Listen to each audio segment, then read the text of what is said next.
Selamat malam Bapak Ibu dan saudara-saudari yang terkasih dalam Tuhan. Bertemu kembali di dalam kegiatan live streaming pelayanan dari Majelis Pendidikan Kristen Indonesia bidang Task Force Doa dan Konseling bersama juga dengan pelayanan dari Bara Digital Ministry. Hari ini kita akan bersama-sama berbicara mengenai satu topik, yaitu mengapa mereka tidak mendengar. Masih berbahasan dengan generasi Gen Alpha. Mungkin ini menjadi salah satu pergumulan buat kita semua, baik itu pendidik maupun orang tua, dan bagaimana seni berbicara bahasa kasih kepada generasi ini. Bersama dengan kita telah hadir juga yaitu Ibu Isti Wahyuningtyas, SPC SPD. Beliau melayani sebagai pengurus MPKW Bali NTB. Beliau juga melayani mengajar private dan juga pendampingan sekolah buat anak-anak dengan kebutuhan khusus. Mari sebelum kita memulai kegiatan kita, mari kita berdoa. Bapa kami dalam kerajaan surga, kami bersyukur ya Tuhan, kami boleh dikumpulkan kembali bersama-sama ya Tuhan, untuk kembali diperlengkapi oleh Tuhan, terutama di dalam mendampingi murid-murid yang Tuhan percayakan. Tuhan, hari ini kami akan bersama-sama mau belajar ya Tuhan mengenai seni berkomunikasi, seni mendengar, bagaimana anak-anak yang Tuhan percayakan ini, agar kami bersama-sama dapat membangun sebuah relasi yang akhirnya dapat memuliakan Tuhan, menolong mereka dan mendampingi mereka ya Tuhan di dalam pengenalan mereka kepada Tuhan maupun mereka boleh mengenal akan tujuan hidup mereka. Kami juga menyerahkan ya Tuhan Ibu Esti yang akan menjadi pembicara pada malam hari ini. Tuhan yang menolong dan memberkati di dalam setiap talk show, dalam setiap tanya jawab kami pada malam hari ini. Tuhan yang menyertai. Di dalam nama Tuhan Yesus kami berdoa. Amin. Selamat malam Ibu Esti. Selamat malam, Bu Dian. Apa kabar Bu? Luar biasa. Baik, sehat. Iya, terima kasih ya Bu, mau bersama-sama kembali. Kalau kali ini, kalau minggu lalu kita dalam bentuk pemaparan gitu ya, kalau ini kita tanya jawab dengan beberapa pertanyaan yang sudah terkumpul. Nah, Bu Esi kan sudah Kasih menjelaskan kesempatannya. sebenarnya karakteristik, ya, Bu Esi sudah menjelaskan mengenai karakteristik generasi Alpha ya, dua minggu lalu gitu ya, generasi Alpha. Nah, banyak juga akhirnya para pendidik itu merasa heran gitu. Menurut Ibu kenapa beberapa orang merasa guru atau orang tua merasa kayak Gen Alpha ini kok tidak mau mendengar dalam tanda kutip, kayak susah gitu ya dibilangin. Gimana tuh Bu? Iya, oke. Eh, ini sering terjadi ya. Ini menjadi keluhan banyak orang tua dan banyak guru gitu. Menurut saya itu karena dengan apa yang seperti minggu lalu dan 2 minggu lalu kita bahas gitu ya, dengan apa informasi berbagai informasi yang mereka sudah terima, dengan banyaknya, eh, dengan mudahnya mereka untuk mencari apa yang mereka suka gitu ya. Nah, itu membuat eh, ketika mereka mendengar dari orang secara langsung, orang tua maupun guru, itu juga akan terkoneksi juga. Maksudnya mereka akan terbiasa dengan mendengar apa yang mereka suka gitu ya. Jadi ketika sesuatu yang didengar dari orang tua ataupun guru itu tidak relevan gitu ya dengan dirinya mereka, atau tidak memberikan satu keuntungan gitu buat mereka secara personal, itu buat mereka kayak oh, apa gitu ya. Jadi itu salah satu faktornya. Itu dampaknya di sana gitu ya. Ya itu karena sudah terbentuk personalisasi, terbentuk sifat individual dan apa yang eh, apa namanya, yang mereka suka aja gitu. Jadi ketika mereka diberitahu oleh guru ataupun orang tua tapi itu tidak relevan dengan kehidupan mereka, itu jadi bagi mereka apa yang didengar gitu lah, istilahnya kayak begitu gitu ya. Nah, terus ini juga eh, sepanjang pengamatan saya ya, selama saya dengan murid-murid saya itu juga seperti itu gitu. Jadi ketika mereka cerita gitu ya, oh mama lo gini gini gini gini gini gini, gini. Saya pikir lo itu kan baik gitu ya. Tapi buat mereka justru itu kayak dalam tanda kutip memberatkan mereka gitu. Jadi mereka nggak mau dengar gitu. Karena terbiasa dengan mereka mendengar apa yang mereka suka dan bersifat personal. Itu salah satunya. Nah, kemudian bisa juga dengan orang tua itu terbiasa dengan gaya lama yang satu arah, ya, gaya gaya lama yang satu arah. Terus akhirnya lebih bersifat kayak otoriter gitu ya. Nah, itu juga makin makin nggak suka mereka gitu ya, makin nggak bisa gitu.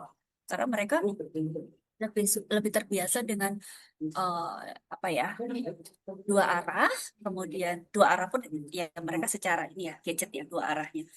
Tapi kalau guru dengan orang tua dengan gaya komunikasi yang lama satu arah, nah itu buat mereka nggak ini gitu ya. Jadi mereka lebih nggak mendengar. Apalagi biasanya guru orang tua ini juga kita cek masing-masing ya.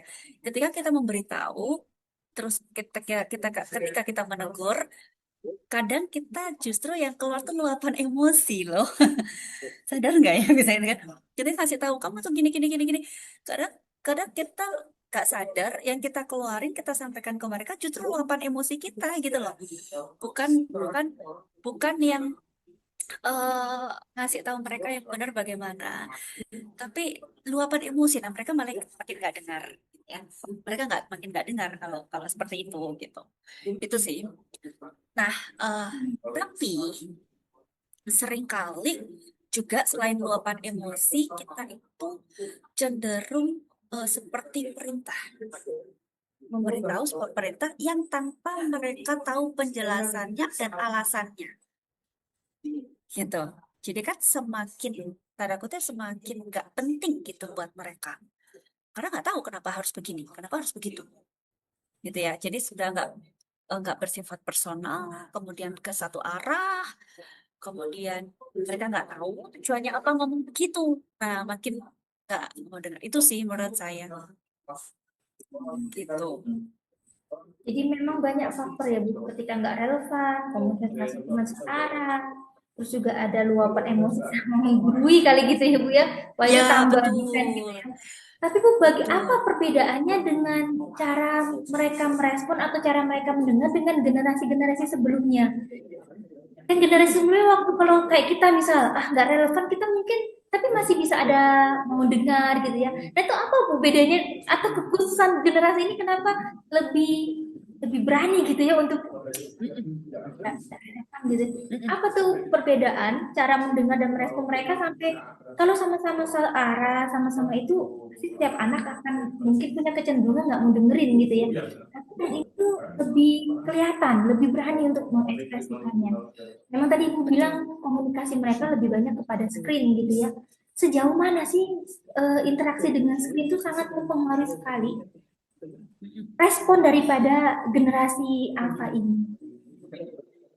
Ya, berbeda banget ya kalau kita lihat ya. Sangat berbeda dengan generasi sebelumnya, khususnya generasi kita, milenial. Saya milenial ya. Saya dengan generasi milenial gitu ya, dan generasi X, apalagi generasi sudah masuk generasi X atau buat mereka, mereka akan lebih mudah dulu loh papa nggak begini gitu ya, pasti membandingkan dulu loh papa itu nggak begini, dulu papa diprototin aja udah takut gitu kan.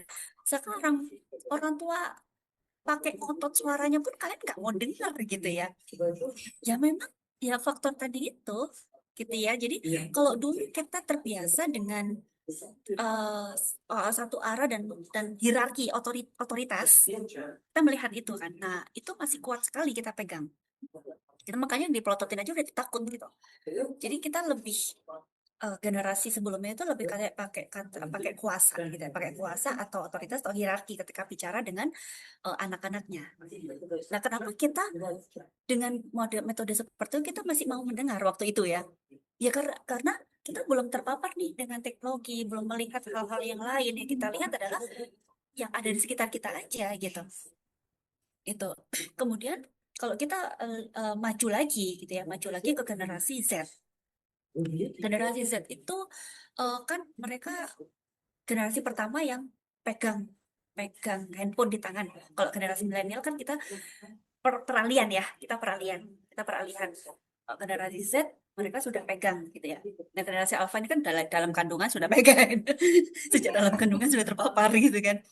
Nah, generasi generasi Z juga sama, tapi generasi Z ini karena didikan dari generasi X masih ada, generasi X, didikan dari generasi X itu masih bisa gitu ya, masih bisa untuk satu arah itu masih bisa, walaupun tidak seperti generasi milenial gitu, tetap tetap sudah mendapatkan efek dari teknologi atau media sosial, sudah dapat efek itu. Dan generasi Z itu sekarang kan lebih memprioritaskan well-being, gitu ya. Dikit-dikit, aduh ini nggak bagus buat kesehatan mentalku gitu kan. Nah, kita juga mesti untuk memberitahu generasi Z itu juga ada triknya sendiri gitu ya. Nggak bisa kita juga langsung berdasarkan otoritas kita, kamu harus begini harus begitu. Mereka juga akan kalau itu tidak sesuai dengan tidak itu mengganggu well-beingku, aku nggak akan mau lakukan gitu. Gitu. Nah, generasi apa? Ya seperti tadi, mereka juga sudah terpapar dengan komunikasi mereka secara visual, kemudian kita melakukan satu arah, nah itu semakin ya seperti yang kita bahas sebelumnya tadi gitu ya. Nah, kenapa sih kok pengaruhnya besar gitu ya media sosial ini? Sekali lagi, apa yang mereka lihat itu bersifat personal. Sekali lagi, mereka hanya melihat yang menarik buat mereka, yang mereka suka. Jika disampaikan tidak relevan, mereka tidak bisa menerima. Kemudian kita tahu, selain hal itu kan berkaitan dengan konten ya, konten-konten. Nah, selain hal itu, kalau kita bicara dengan gadget, itu kan ada dampak apa namanya, sistem dopamin ya, dopamin adiksi, itu kan. Nah, itu kan langsung ke otak kan ya, itu kan langsung pengaruh ke otak. Dan sedangkan otak-otak anak remaja itu um, sistem reward sistemnya itu lebih kuat daripada orang dewasa. Jadi kalau jadi mereka akan jauh lebih sensitif terhadap validasi dari media sosial gitu. Jadi ketika kita berbicara dengan mereka dan itu tidak dirasa memberikan sebuah keuntungan, ya mereka nggak dengar gitu. Lagi-lagi ke sana gitu ya, lagi ke sana. Dan kalau dilihat berbeda banget cara mendengar, cara merespon dari generasi sebelumnya gitu ya. Jadi generasi alpha ini jadi PR besar, tantangan besar untuk orang tua dan guru yang ada di generasi milenial. Kalau generasi Z, saya belum ya, generasi Z belum punya anak dan sebagainya. Tapi ada loh beberapa generasi Z yang sudah punya anak, generasi alpha sudah ada gitu kan. Mereka tuh lebih bisa masuk. Tapi masalahnya mereka sendiri ketergantungan gitu ya. Jadi sama-sama gitu. Itu sih memang berbeda, cara meresponnya berbeda banget. Ternyata sebegitu bedanya sekali ya, setiap generasi itu punya Betul, tahapan-tahapan dan itu memang dipengaruhi sekali sama teknologi. Itu ya Bu ya, betul. semakin maju teknologi betul tuh. Milenial masih peralihan, Gen Z udah mulai ada, tapi Alpha ini dari orang memang sudah ada gitu ya. Nah itu memang sangat-sangat Betul. mempengaruhi cara mereka merespon, mendengar, relevan atau enggak dengan hidup gua. Kayak gitu akhirnya sangat mempengaruhi bagaimana sikap mereka juga atau relasi mereka sama sama orang lain, terutama sama pendidik, sama orang tua ya Bu ya. Kalau begitu Bu, Ya, kenapa betul. sih orang tua atau guru ini kan kepengen dia punya satu apa namanya satu klik lah sama mereka. Nah, bagaimana cara guru atau orang tua ini bisa menemukan klik itu? Katanya kan harus diisi nih bahasa kasihnya. Jadi seni berbicara menggunakan bahasa kasih. Nah, bagaimana guru bisa menemukan bahasa kasih yang sesuai dengan karakteristik yang unik nih di generasi Gen Alpha ini, Bu? Oke, bagaimana guru itu bisa menemukan bahasa kasihnya anak-anak gitu ya? Kita yang paling besar adalah observasi. Yang paling besar adalah observasi ketika di dalam kelas gitu. Jadi memang guru tidak bisa kita eh, hanya mengerjakan tanggung jawabnya satu sisi ketika mengajar saja. Selesai mengajar sudah, memberikan materi sudah, tidak bisa gitu. Mungkin zaman kita dulu digituin nggak masalah. Tapi zaman sekarang guru tidak bisa cuma berdiri, masuk kelas berdiri, ngajar, selesai pulang gitu. Tapi sekarang guru mesti observasi dulu per anak. Mesti diobservasi, perhatikan satu persatu per anak. Gimana ya anak ini ketika merespon, ketika dipuji, ketika dia misalnya presentasi di kelas gitu ya. Sesudah presentasi di depan kelas, kita puji dia, gimana responnya? Apakah dia biasa saja ketika kita puji? Berarti bahasa fisiknya bukan kata-kata, kata-kata pujian, ya. Kalau misalnya kita puji, ih hebat kamu, bisa ya presentasikan ini, keren presentasinya. Kita lihat ekspresinya, perubahan emosinya. Nah, kita bisa lihat, oh dia bahasa kasihnya dengan pujian, gitu. Kemudian bisa juga dengan ketika kita ajak ngobrol, waktu-waktu guru memberikan waktu khusus gitu ya, nggak cuma ketika ngajar, tapi ada break time ketika makan bersama. Sekali-sekali lah duduk sama mereka makan bareng, gitu. Responnya mereka bagaimana gitu ya. Jadi betul-betul guru harus melihat dengan observasinya itu bisa detail. Jadi matanya tuh harus awas gitu ya, tajam gitu ya, memperhatikan setiap anak. Gitu. Dan memang di situ sih sebetulnya tugas guru ya, tidak hanya untuk mengajar secara secara ilmu, tetapi bagaimana apa namanya melihat satu persatu anak itu dan kita memberikan sesuai dengan karakteristiknya mereka gitu. Nah kalau tadi dengan kata pujian, kemudian eh, tadi ngobrol itu kan berarti quality time ya, quality time, terus atau memberikan apresiasi, ya, gift gitu. Misalnya dia bisa apa, kita berikan apresiasi, kita lihat ekspresinya dia bagaimana gitu. Bisa juga ketika memberikan proyek di kelas gitu. Ketika kita memberikan proyek di kelas sama juga kita guru tetap observasi juga. Jadi apakah ketika mereka mengerjakan proyek bersama-sama di dalam satu kelompok, teamwork gitu ya, kelompok itu, anak ini gimana relasinya dengan teman yang lain? Ada anak-anak yang tiba-tiba nggak bisa gitu, dia bantuin. Nah berarti bahasa kesehatan dia kan apa service ya, dilayani. Eh, atau banyak tuh anak-anak yang saya temui temennya bisa apa, dia bisa nyelentuk gitu. Ih hebat kamu, coba kan di anak TK tuh bisa muncul seperti itu. Beberapa kali saya temui seperti itu, "Ih, hebat kamu bisa." Di dalam grup itu kita bisa juga lihat observasi mereka di dalam grup, bagaimana relasi mereka gitu. Itu sih, jadi lebih kepada guru memperhatikan observasi lebih gitu ke anak-anak dalam setiap dalam setiap kesempatan, nggak cuma waktu yang guru habiskan dengan mereka ataupun ketika diberikan proyek di dalam kelompok gitu. Wah, kalau memang membutuhkan itu berarti memang betul ya Bu, ya, tugas guru bukan hanya menyampaikan transfer ilmu, tapi memang juga menjadi sahabat, menjadi pendengar, bahkan Iya, tadi menjadi betul. observer. 20 anak berarti 20 yang harus diobserver yang satu persatu dengan karakter unik mereka supaya kita bisa ngobrol sama mereka, Betul. bisa berbicara dan mereka bisa mendengar, bisa merespon ya, terjadi komunikasi. Mm-mm. Nah, biasanya apa aja Betul. sih Bu yang menjadi kesalahan umum yang kerap dilakukan oleh pendidik ketika mau mencoba observasi gitu ya, mau mencoba berbicara dengan generasi alfa ini, tapi jadinya tetap misal ada guru yang telah mengerjakan itu gitu, tapi tetap ada pergumulan-pergumulan dalam menyampaikan baik itu penyampaian kepada catatan memang kepada anak ini ataupun nasihat kepada anak ini, tapi kerap kali juga akhirnya terjadi defense penolak. Nah, apa tuh Bu? Yang kerap kali Ya, bisa sehingga kita para guru nggak melakukan kesalahan. kalau kesalahan utama secara umum itu guru guru kita masih pakai gaya lama ya. Misalnya kayak bicaranya terlalu panjang gitu. Sekali lagi itu saya juga beberapa kali saya kebawa gitu ya, masih kebawa dan itu juga itu menjadi evaluasi guru terus menerus gitu. Ketika kita memberitahu eh, lebih lebih kepada kita itu mau puas ngomong gitu loh, gitu ya. Kita jadi puas kayak sih dalam hati kita puas ngomong karena emosi tadi gitu ya. Jadi puas ngomong kita rasa bahwa kita ngomong panjang, anak akan ngerti gitu.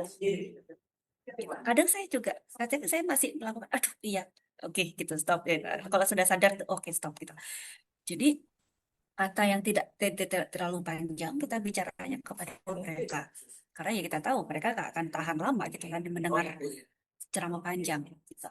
Kemudian, nah ceramah panjang, bicara terlalu panjang tanpa ada poin esensi penjelasan yang mereka bisa terima gitu. Jadi terus seperti misalnya saya pernah tuh sama orang salah satu murid saya gitu ya. panjang kan dia kalau saya ke bawah dia ngobrol kalau panjang itu ke mereka memberikan penjelasan tanpa saya libatkan dia. Jadi ketika kita memberitahu sesuatu kita libatkan dia. Misalnya, menurutmu kayak ini gimana sih gitu. Jadi kita nggak ngomong sendiri ceramah panjang tapi kita libatkan dia. Oke, kamu nggak suka, kenapa nggak suka? Ya kan gini gini gini gini gini gini gini. Oke, kira-kira menurutmu kalau kayak gitu aku buat apa sih? Gitu. Kita ajak dia diskusi sih. Menurutmu gimana sih? Gitu. Terus, nah kalau misalnya nih kamu nanti udah gede, kamu jadi seperti mama. Terus kamu nggak bisa apa-apa karena kamu nggak belajar nih dari awal, dari kecil, tuh terbiasa melakukan ini itu. Tapi kalau udah gede gimana? Jadi kita buat dia mikir, gitu. Kita bawa ke situ. Nah, keseringannya kita cuma ngomong aja tanpa melibatkan mereka. Itu jadi luapan emosi kita, kepuasan kita memberitahu. Itu bisa jadi ini guru ya. Kadang kita itu dan orang tua, kadang kita memberitahu sesuatu karena kepuasan kita saat kita ngomong gitu loh. Tanpa kita memikirkan dia paham nggak ya, dia ngerti nggak ya, dia terima nggak ya, gitu. Aku ngomong ini bisa terima, tapi lebih kepada kepuasan kita ngomong. Itu sering terjadi tanpa kita sadari, gitu. Terus yang kedua, eh remehin, meremehkan dunianya mereka. Kita anggap bahwa, alah nggak penting itu main itu. "Ah, ngapain sih kamu begitu gitu. Kita remehkan dunia mereka yang sudah ada di dunia digital ini. Generasi alpha yang hidup di dunia digital ini kita remehkan. Gitu. Ada gitu aja lo nggak usah lah main. Oh, game gitu aja lo. Nah, kata-kata itu hati-hati gitu ya. Memang sih buat kita tuh nggak penting gitu. Maksudnya kayak aduh mah gitu aja gitu. Tapi hati-hati itu bisa menjadi sesuatu hal yang mereka anggap itu meremehkan sekali. Kalau meremehkan itu seperti meremehkan dia. Ya, seperti meremehkan dia. Gitu. Nah, kemudian ya itu tadi instruksinya satu arah gitu, tanpa melibatkan mereka. Gitu sih. Jadi apakah mungkin kita itu stop mereka untuk tidak bermain gadget? Mungkin jika koneksi kita sama mereka sudah teruji. Sebetulnya ya kalau kita mau tahu, sebetulnya kenapa sih mereka bisa jatuh lebih dalam ke dunia digital? Karena mereka mendapatkan kepuasan di situ. Mereka mendapatkan ruang aman di situ. Mereka jadi diri mereka di situ. Kemudian mereka dapat apa yang mereka suka di situ. Gitu. Tetapi ketika kita menjaga dari awal, kita memberikan ruang aman itu di rumah, di keluarga, kita kita buat mereka puas ada di situ dengan kita memberikan hati kita koneksi yang terhubung, itu bisa loh kita kan gitu. Atau kita batasi, itu bisa gitu. Jadi dopaminnya tadi yang mereka dapatkan dari media sosial dan teknologi, ya kita penuhin dulu di rumah gitu. Dopamin dan kebutuhan hati mereka yang kosong itu kita penuhin gitu ya. Dan ketika kita sudah penuhin itu, mereka tidak mencari-cari nih di luar, tidak mencari-cari nih di gadget gitu. Kalaupun kita minta ini, mereka aman gitu, karena mereka sudah dipuaskan di dalam dirinya mereka gitu. Nah, seringkali kenapa bisa sampai meraung-raung gitu ya, eh, sampai benar-benar yang ya tantrum gitu ketika tidak diberi. Nah, itu karena sudah kelewatan. Tangki kosong, tangki hatinya kosong, sudah dipenuhin sama ini, tiba-tiba diambil gitu. Gitu. Dan akhirnya memang kesalahan-kesalahan umum ini memang paling sering juga ya terjadi di kita orang tua gitu ya, yang akhirnya memang lebih ada kepuasan untuk ngobrol dan betul yang tadi dibilang mengurangi kemampuan kita juga untuk mengobserving mereka, untuk mengamati mereka sebenarnya tangki kasih mereka apa sih sampai ke terisi sama teknologi walaupun memang mereka generasi teknologi gitu, generasi digital. Nah, Bapak Ibu, kesalahan-kesalahan ini, kepuasan kita, itu memang harus menjadi salah satu yang kita mulai kikis sehingga kita tahu untuk terklik itu menjadi sesuatu yang harus kita bangun. Tidak, bukan kita aja gitu ya Bu ya. Kalau seandainya Bu ada satu prinsip utama ini ya, misal nih, satu prinsip utama agar guru ini bisa berbicara dengan bahasa kasih kepada murid-murid mereka atau orang tua kepada anak-anak mereka generasi alfa ini, yang paling penting menurut Ibu apa? Bangun koneksi hati. Ya, bangun koneksi hati. Terus menangkan dulu hatinya.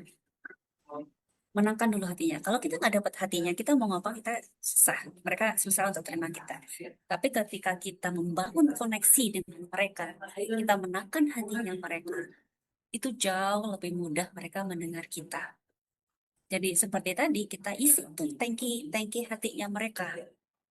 Gitu. Ketika kita sudah isi, ya kita jadi ruang aman buat mereka. Saya mau sharing satu keluarga yang saya kenal baik gitu ya. Dan kami sering ngobrol. Anaknya usia kelas 3 dan kelas 5. Nah, itu kan masa-masa yang benar-benar yang kuat banget dengan ini ya. Tapi saya melihat mereka itu stop. Awalnya mereka main gitu ya. Terus melihat loh kok semakin begini, mereka stop. Mereka ambil. Dan anak-anaknya nggak protes loh. Saya lihat nggak protes. Kenapa? Dan ketika mereka dikasih ini ada satu satu waktu dia anaknya ini dikirimin kirimin WhatsApp untuk minta foto foto diri secara tidak pakai baju. Dan anak ini yang kelas 5 itu bisa ngomong ke orang tua. Bisa ngomong, ini ngapain sih kok minta foto begini ke aku gitu. Dan itu teman sekolah gitu ya. Saya lihat kenapa dia bisa ngomong gitu ya. Karena sudah terbangun gitu ya. Karena orang tua dan keluarga itu menjadi ruang aman buat mereka.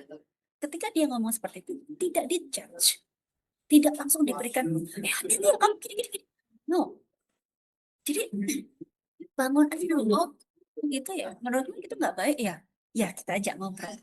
Ya, aku risih loh dengan dia kayak WA kayak gini. Nah, berarti itu sudah terbangun. Jadi itu dulu ya koneksi itu bangun dulu, tenangkan dulu hatinya, isi dulu tangki hatinya dia.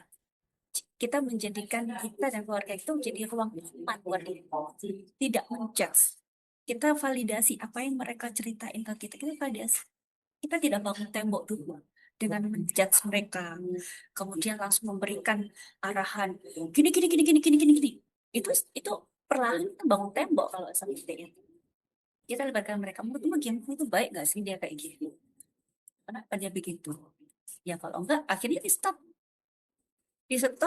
dan justru baiknya apa? Ketika di stop, dia cari kesibukan sendiri. Kalau ada waktu kosong, gambar. Apa yang jadi hobinya dia? Dia gambar, terus bikin apa gitu. Seperti itu. Jadi memungkinkan nggak sebenarnya? Ya, jadi begitu ya. Jadi nggak memungkinkan nggak sebenarnya generasi alfa pun kita kurangin gadget. Memungkinkan. Tapi ya itu, bangun koneksi dulu. Menangkan dulu hatinya. Kita jadi ruang aman dulu buat mereka. Kita isi dulu tangki hatinya mereka. Supaya mereka tidak mencari di luar. Kita penuhin dulu nih kepuasan dan dopaminnya itu dari keluarga dari kita. Gitu. Tantangannya apa? Orang tua merasa aku sibuk, aku juga capek. Nah, itu tantangannya, ya. Beberapa hari lalu saya isi di satu parenting gitu yang ngomongin ini juga. Orang tuanya ngomong sama saya, Miss, gimana ya nggak mungkin kan loh kita tuh mereka tuh sekolah kayak orang kerja jamnya kayak jam orang kerja. Nah, kita pun juga sama, kita sama-sama pulang sama-sama capek, ngasih waktu lagi buat mereka ngobrol kita juga capek. Saya bilang ya Pak, nggak mau, ya itu pilihan orang tua, mau nggak mau gitu ya. Ya itu tantangan kita sekarang, karena itu tantangan generasi ini, itu tantangan kita sebagai orang tua di generasi ini, nggak mau nggak mau gitu. Gitu. Ya, ya. Memang akhirnya betul yang Bu Esti bilang ya Bu ya, membangun koneksi hati itu ya kita tuh ngisi tangki kasihnya mereka ya. Sehingga tangki kasih itu nggak terisi memang mereka sudah dari orangnya generasi digital, tapi kalau tangki kasih terisi, koneksi ada. Wah, itu pintu utama untuk akhirnya bisa tadi yang mendengar, Betul, merespon, baik kita, baik mereka, gitu betul. ya, dalam keluarga ini. Wah, ini perbincangan yang sangat-sangat bermanfaat dan membukakan kita semua. Tentu saja bagaimana cara berkomunikasi kepada anak-anak kita. Bu Esti, kalau ada closing statement atau ada kesimpulan yang Ibu mau sampaikan dari materi pada malam hari ini, kami persilakan, Bu. Oke, saya pernah baca satu kalimat yang bisa mewakili ini. Eh, connection before correction. Koneksi dulu sebelum kita mengkoreksi. Kita bukan nggak langsung menjudge anak mengoreksi harus begini harus begitu tanpa ada koneksi. Jadi lebih penting koneksi dulu gitu ya. Connection before correction. Kalimatnya bagus sekali waktu saya baca. Oh iya ya. Kenapa mereka nggak mendengar? Karena belum ada koneksi, tapi sudah banyak koreksi. Betul. Gitu ya, Bu Esti Iya, ya. Jadi akhirnya mereka koreksi lebih dulu. mendengar. Untuk supaya Heeh, mereka lebih bisa apalagi mendengar. Mm-mm. betul, apalagi dengan mereka sudah dipenuhi dengan semua paparan gitu ya yang memuaskan mereka gitu. Kita tiba-tiba Benar. ujuk-ujuk datang harus begini koreksi. Wah. Tadi itu yang pertama nggak relevan jadinya Bu dalam kehidupan mereka, gitu ya Bu ya. Jadi nggak Mm-mm. relevan ya, tambahlah mereka nggak mau dengar. Wah, senang sekali Bu Esti hari ini bisa berbincang-bincang sama Ibu Esti. Kalau Ibu Esti berkenan untuk boleh menutup talk show kita, mendoakan kita semua gitu ya, di dalam kita membangun hati dengan anak-anak didik ataupun anak-anak yang Tuhan percayakan diri masing-masing. Silakan, Bu. Oke, oke, mari kita berdoa. Bapak kami mengucap syukur Tuhan ketika Tuhan memberikan kami kesempatan menjadi orang tua, menjadi guru bagi generasi ini ya Tuhan. Kami tahu Tuhan mengasihi generasi ini dan biarlah Tuhan menolong kami, memampukan kami untuk bisa hadir Tuhan bagi mereka. Sekalipun Tuhan yang juga menjadi satu tantangan tersendiri bagi kami, tapi kami percaya ketika Tuhan memberikan anugerah itu, Tuhan juga akan memampukan kami, berikan kami hati untuk terus mengasihi mereka ya Tuhan. Yang Tuhan percayakan pada kami, baik anak-anak kami pribadi sendiri maupun anak-anak yang Tuhan percayakan di sekolah-sekolah kami. Kami memohon Tuhan sendiri juga yang terus mengisi hati kami dengan kasih Tuhan. Kami terus bersandar kepada Tuhan sehingga Tuhan kami mampu untuk membagikan kasih itu kepada mereka. Tuhan penuhi hati kami dan mampukan kami untuk menolong mereka ya Bapak. Kami percaya Tuhan tidak pernah meninggalkan kami dan Tuhan juga tetap mengasihi anak-anak di generasi ini ya Bapak. Terima kasih Tuhan Yesus. Sekali lagi kami berserah dan bersandar kepadamu. Dalam nama Tuhan Yesus kami berdoa kami bersyukur. Amin. Amin, amin. Sekali lagi terima kasih kami mengucapkan kepada Ibu Esti yang sudah boleh menjadi narasumber, mendampingi, memberikan banyak sekali informasi dan juga pengetahuan buat kita semua di dalam berinteraksi dengan anak-anak generasi Alpha ini. Terima kasih Bu Esti ya untuk waktu penjelasannya, bahkan pemaparannya yang sangat baik. Terima kasih juga untuk tim yang boleh Terima bersama-sama kasih. membantu di Ya. dalam penayangan dan juga pelayanan pada hari ini. Terima kasih kepada semua Bapak, Ibu, pendidik, orang tua yang selalu setia mendengarkan dan setia mau belajar di dalam setiap topik-topik yang diberikan di dalam MPK. Sekianlah pertemuan kita pada malam hari ini. Saya bersama dengan Ibu Esti undur diri. Selamat malam, Tuhan Yesus memberkati.